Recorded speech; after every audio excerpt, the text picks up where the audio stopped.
जय हिंद everyone. Welcome to online class of Shri Ram public school.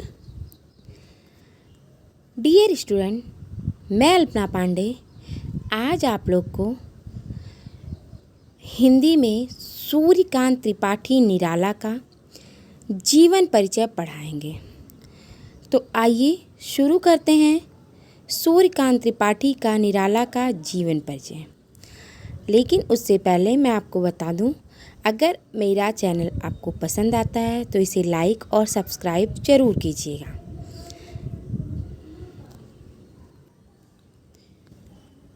Suryakant Tripathi Nirala Hindi कविता के छायावादी युग के 4 प्रमुख स्तंभों में से एक माने जाते हैं।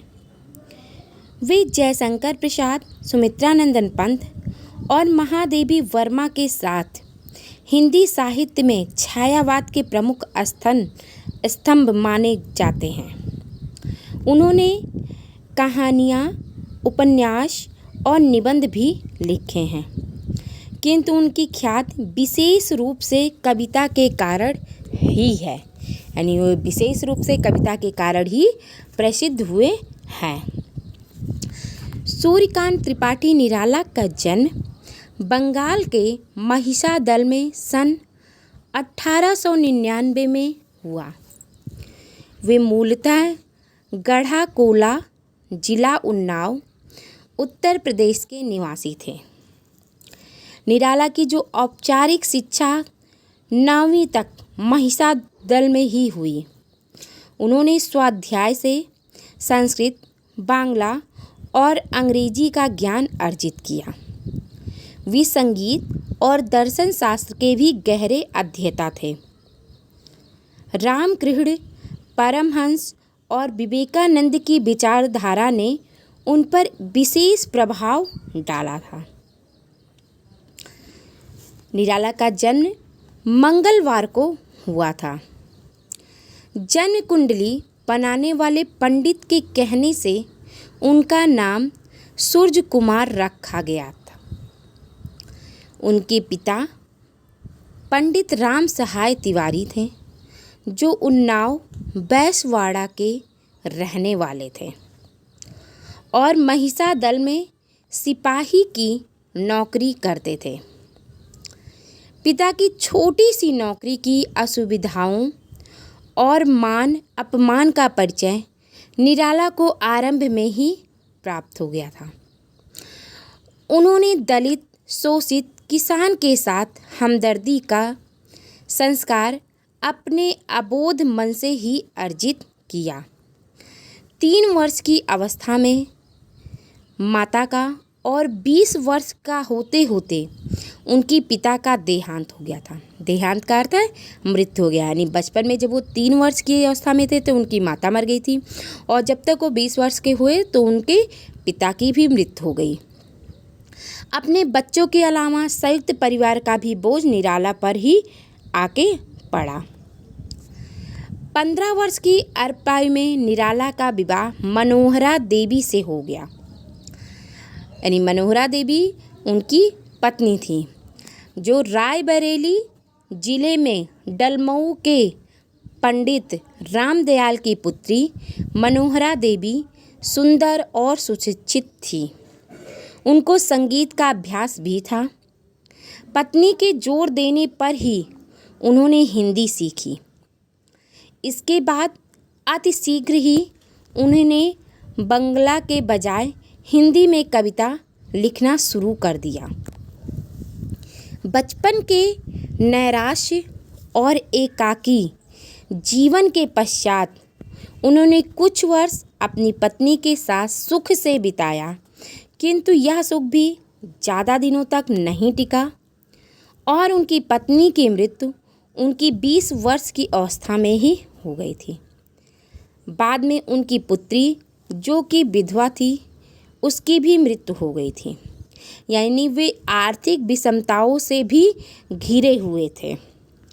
ऐसे समय में उन्होंने विभिन्न प्रकाशकों के साथ प्रूफ रीडर के रूप में काम किया। उन्होंने समन्वय का भी संपादन किया था। निराला का पारिवारिक जीवन दुखों और संघर्षों से भरा हुआ था। आत्मीय जनों के असामयिक निधन से ने उन्हें भीतर तक तोड़ दिया था। साहित्यिक मोर्चे पर उन्होंने अनवरत संघर्ष भी किया। सन 1961 ईस्वी में उनका देहांत हो गया, यानी सूर्यकांत त्रिपाठी निराला का सन 1961 ईस्वी में मृत्यु हो गया था।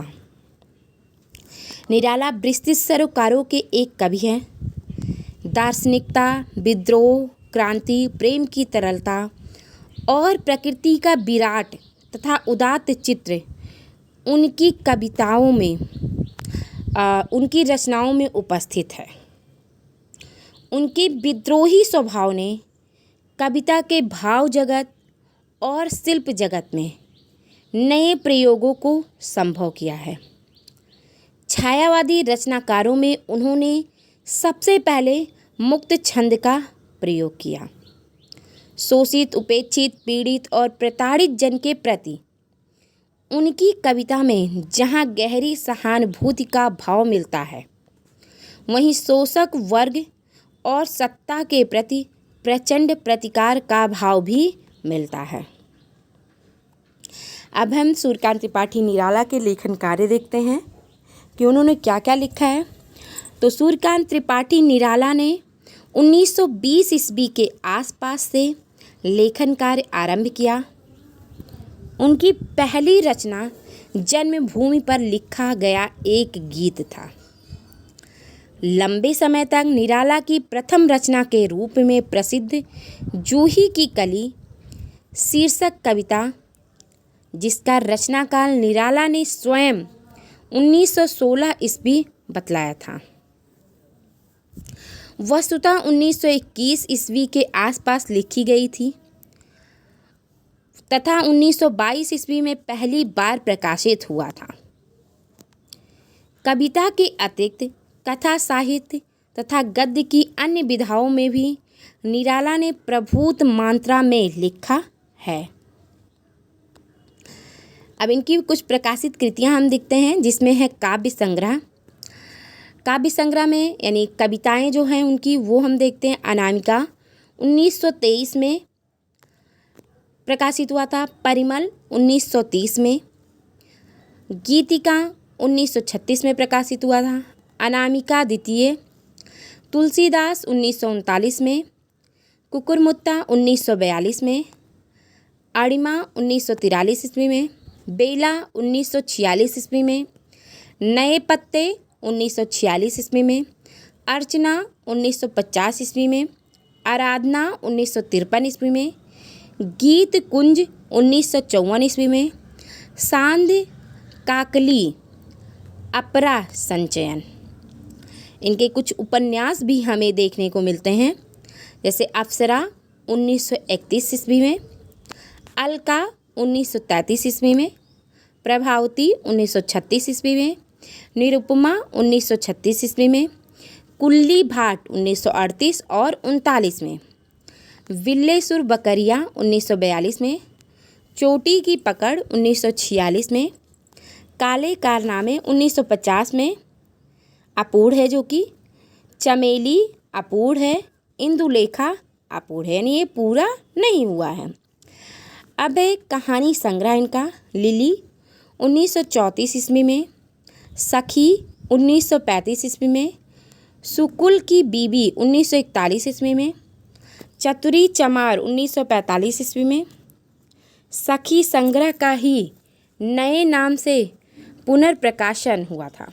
देवी 1948 ईस्वी में। पूर्व प्रकाशित संग्रहों से संचयन। एकमात्र नई कहानी जानकी है।